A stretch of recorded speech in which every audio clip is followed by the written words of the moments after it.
Hi guys, thanks for taking the time to click on this link. You're about to see a brief video of our showroom demo wall behind us here. Now, if you come along and see us at some of our exhibitions when we can do them, you'll quite often see our demo wall behind us. On this wall, we talk about infrastructure of your home. So it's really important that if you're planning a new build or renovation, where you would get a builder, an electrician, an architect involved, you also reach out to a company like us, a technologist, someone who can look at your property, look at the current trends in the way we lead our lives with technology, and look at what you want from your home, whether that be intelligent lighting, door entry system, or good Wi-Fi across the house. So our wall behind me here is split into three sections. Our first section here is probably our most important section. It looks at first fix and second fix infrastructure. So it talks about where the importance of getting the right sockets in the right locations and how we deal with those by centrally locating the tail end of the connections. Our third bit here talks a little bit about our final fix infrastructure, looking at some of the technologies that you're going to have in your house and looking at how we can incorporate those. So, everything's talking to each other. So scenarios can happen, simulated occupancy can happen. And then our middle section here is looking at our intelligent lighting. So that's by where we centralize your lighting system. So rather than you just go into a switch on the wall and that turns on one light in that room, you can go to any switch in any wall in any room and that will turn any light on around the home. Meaning that your home works with you, not against you when it comes to you, forgetting that you turned a light off outside or something like that. So first of all, we'll look at our first fix and second fix infrastructure. So obviously, when you go out these days, you go and buy a TV or you buy a TV from us, you're going to have a lot of services on that TV. We're still coming across homes whereby, the main lounge may have a good TV socket in it, but, bedroom 2, 3 and 4 have just got a single aerial socket. So, when we look at infrastructure, we look at everything to do with things like your standard TV aerials, your satellites. So if you go out this afternoon and buy a TV, you've got twin feed satellite on it because there's a good chance you've got a free-to-air satellite on that TV. You've got aerial on there because you might just want to use Freeview as well, and then you've also got network sockets, so you're not relying on Wi-Fi for your 4K Netflix playback. So anywhere you're gonna have a TV or you could have a TV, you should really be putting a smart TV socket, as we call them, so you're getting good connectivity from that device. You've paid let's say £1,000 for a TV. Let's make sure we're getting £1,000 of services from it. In certain rooms, we might also want network sockets. So these can go with our TV sockets as well if we want to expand the connectivity of our TV, maybe adding it to a control system, maybe returning the audio from the TV to a surround sound system or to a multi-room audio system. We'll also use network sockets where we might have static appliances in our kitchen. One of the biggest advents in technology in the TV market has been the connected TV. Actually, one of the biggest benefits about a connected TV is the fact that your TV updates its software automatically most of the time.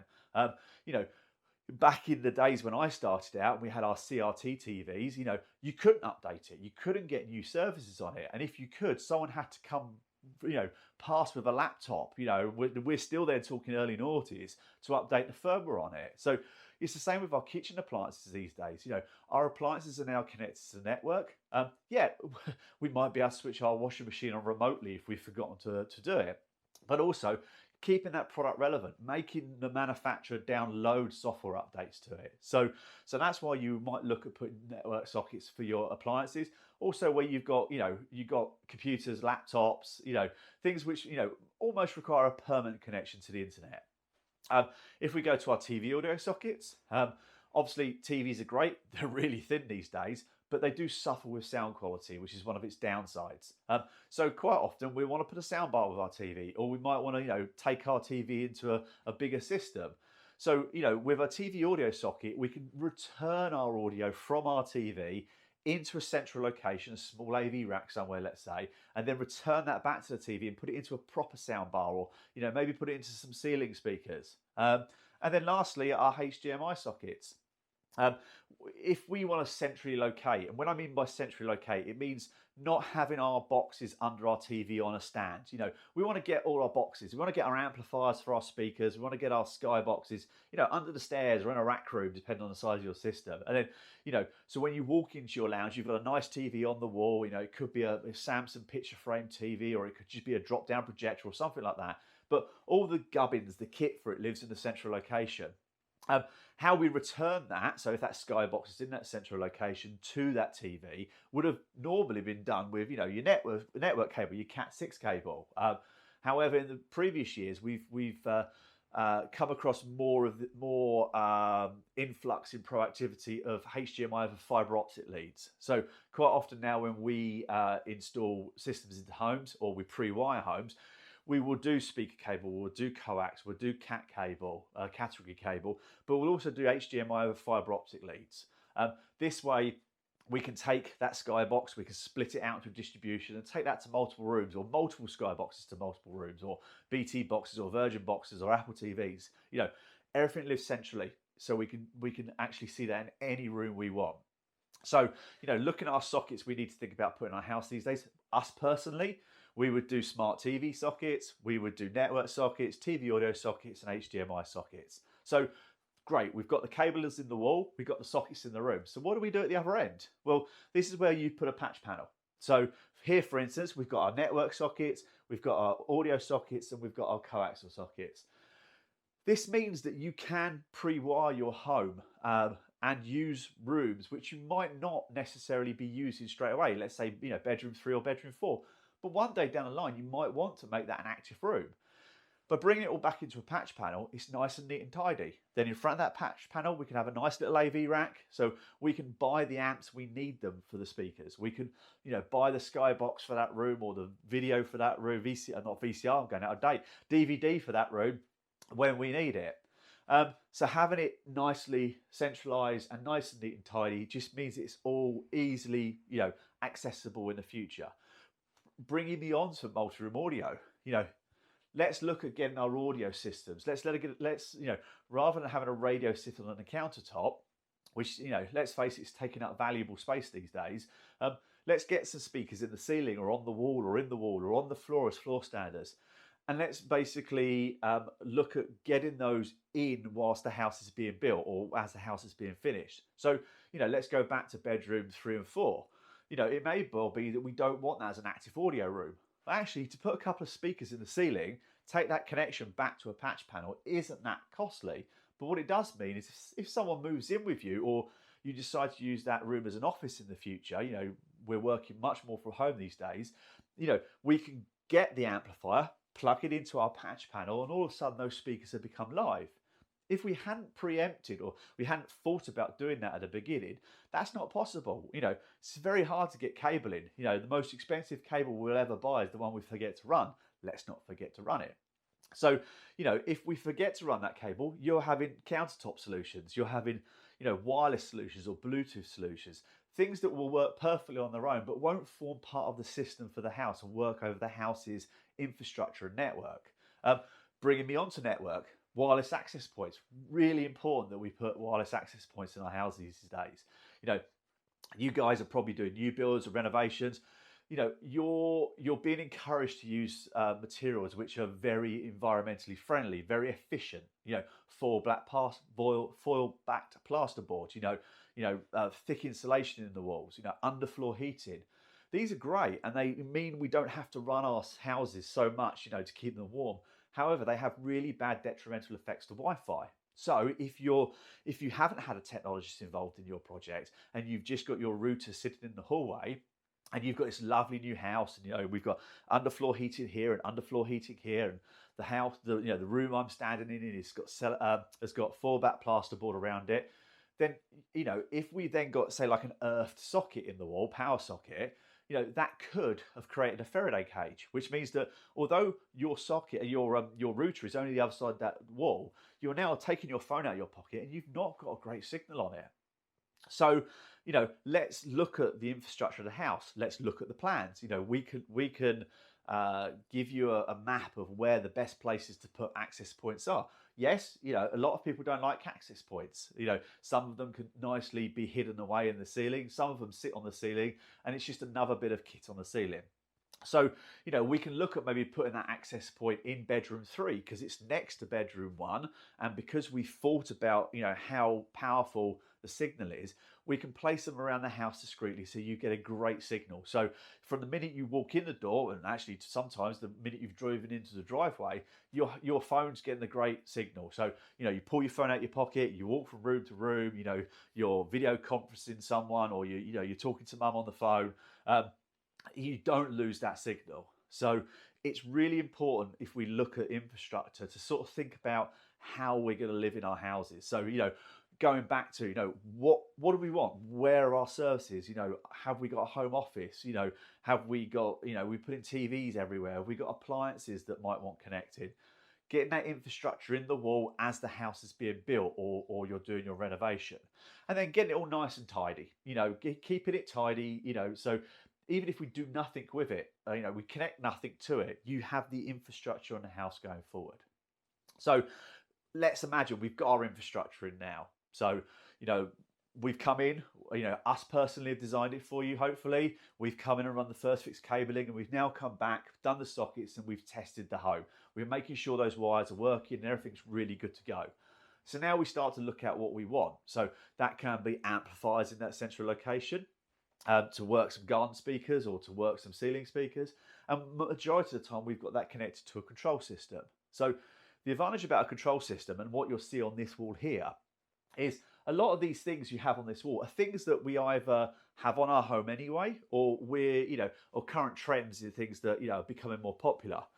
For instance, at the shows, when we do our exhibitions, we have so many people talk to us about automated locks, a way to let a delivery driver into the house without you actually having to be there. So a control system, which in this case is a Control4 system on a touchscreen, and a door entry system can, make our door open. So someone would come up, press the door entry system.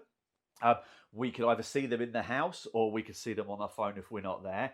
But the great thing is, if let's say for instance, if you've got a porch on the front of your house, on your phone you can go open door. The porch opens, the person leaves the package, shut that door. You can then see that from the CCTV that your package is there, and and that person shut the door behind them. Let's keep on with security. Intruder alarm, for instance. Lots of homes are having intruder alarms on them.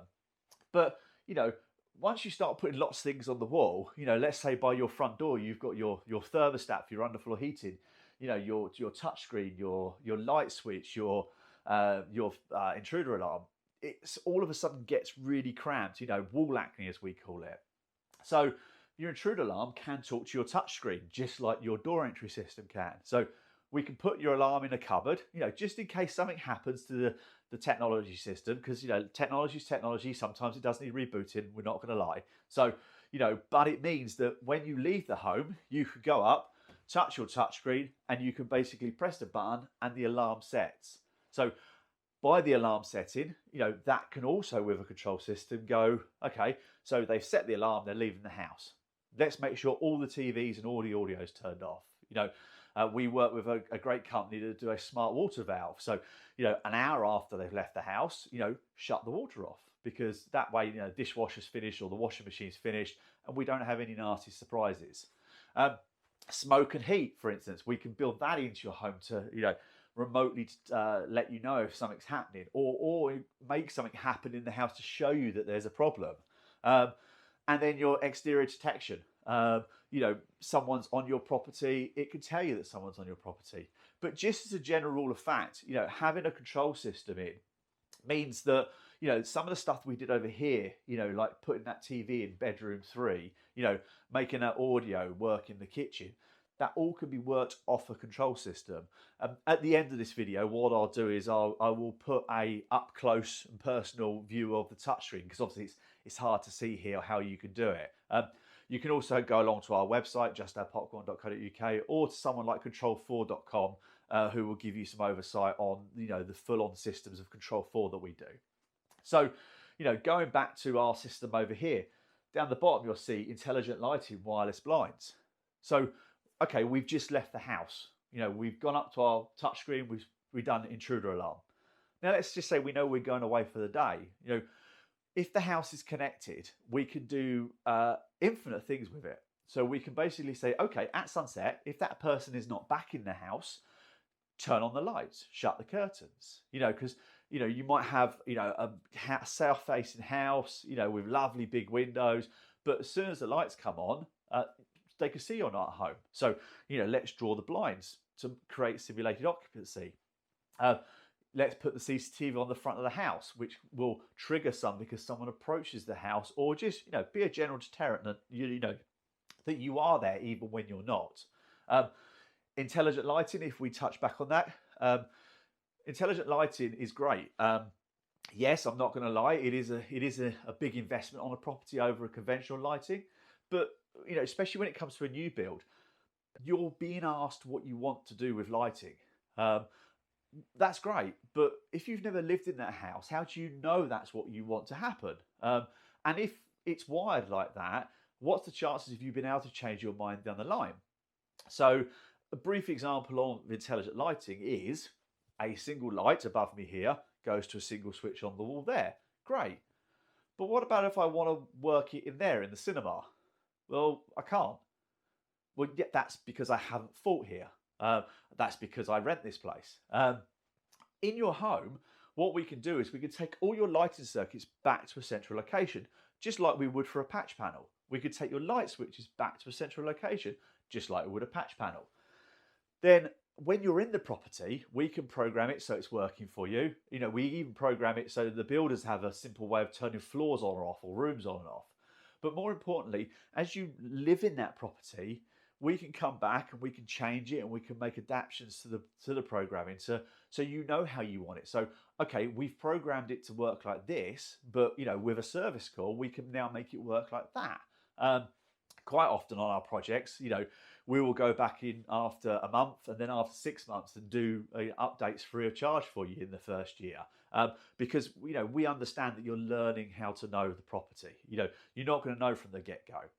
So the advantage with intelligent lighting, and here is the system we use by Philips Dynalight. We also do systems by Lutron as well. The advantage about Philips Dynalight is they have two different types of panel. They have one with a display on and one with not a display on. The one with the display can do, I think it's up to 16 pages of 6 buttons. And the other non-display buttons can do, press and hold, ramp ups and ramp downs. They can be programmed in infinite ways. The beautiful thing about these is they're also your in-wall thermostat as well. So let's say you're having underfloor heating in your home and you want to get away from the fact that you've got a light switch and then you've got that thermostat next to it. Great, let's get rid of the thermostat and let's let this be the thermostat. You can't see them from where you are, but underneath here you have a thermostatic sensor, which means that basically on here I can go into my heating and I can ramp my heating up or down. I can go onto a web interface and I can program my heating the same as I would if on any conventional system. So come on at this time, go off at that time, be at this temperature or be at that temperature. And obviously the beautiful thing about these is that any of these buttons control any of these lights. So I can basically, if I go into my kitchen, I can turn off my kitchen. Yeah, I can go in at high. I can set it into ambient mode. I can come into my living room. I can adjust the lighting in my living room. And the beautiful thing is this is all done with programming. So if I don't want that button to be ambient and I want it to be cooking, then it's just a case of just programming it and making it simple. So, looking at the overall wall we have here, the most important thing is this wall over here. Let's get the infrastructure in and let's get the house properly wired and connected for you to add bits and pieces to it. Let's look at the system that you're going to have, or the solutions you might want to have, and let's make sure they all work together. Let's make sure that we can press a button as we leave the house, which makes sure that everything's turned off. Yeah, or it sets the alarm, or I have a daughter. She's lovely. She forgets to turn things off. So let's make sure that I can see that the TV in the playroom's turned off. When I leave the house and press house off on the intelligent lighting system, it switches all the lights off in the house. Let's bring that all together so as soon as I set the alarm from the house, it automatically put the house into a simulated occupancy mode. turns everything off, make sure everything's not wasting electricity. And if it's not deactivated by sunset, let's start closing some blinds. Let's start, turning some lights on just to make it look like someone's there. Let's put some CCTV on the house. Yes, to catch if anything happens, but to deter people from it not happening. So, this all sounds great, and it is probably a bit of a, in your mind right now. I don't want to keep you too long in this video because I don't want it going on for hours and hours because you won't watch it.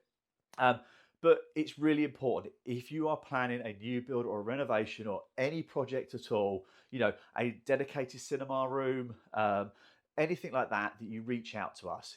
Go to Just Add Popcorn's website, www.justaddpopcorn.co.uk. Go to our immersivecinemarooms.co.uk website where we go more into cinema and media rooms. And let's plan our projects. Let's not decide that we want a TV there once the house has been decorated. Let's not decide that, we want to add something into our project, once the house has been lived in for 6 months. Let's have a think about how we're going to run our infrastructure on a house and what we might want to add. We can't future-proof things. We don't believe in the word future-proof because we know what's coming, let's say for 6 months, because a lot of these big companies are very secretive these days. But let's think, okay, what can we do now and how things happened previously? A lot of the coaxial we have in our houses now for our aerial systems, a lot of that has been in since the 80s, works perfectly fine now. So let's look at the infrastructure in our house. So thank you for watching the video. I hope you found it useful. If you stick around, I'm going to tag a couple of videos onto the end of this, having a look at the touchscreen, and I'll take you into the cinema as well to show you our immersive cinema room. And as I say, go on the website, give us a ring, 01424 870 763. We have a showroom in the southeast of England, just outside Robertsbridge on the A21. Come down and see us, bring your plans. We can come to you, we can talk to your architects. But please, if you're going to get a builder in, if you're going to get an architect in, if you're going to get a plumber in, if you're going to get an electrician in, please get a technologist involved. Other trades do know technology, but we live technology. We live it every single day, and we know what hopefully is going to be planned in the future, and that's really going to benefit you guys. So thanks for popping by, and hopefully we'll speak to you soon. Thank you.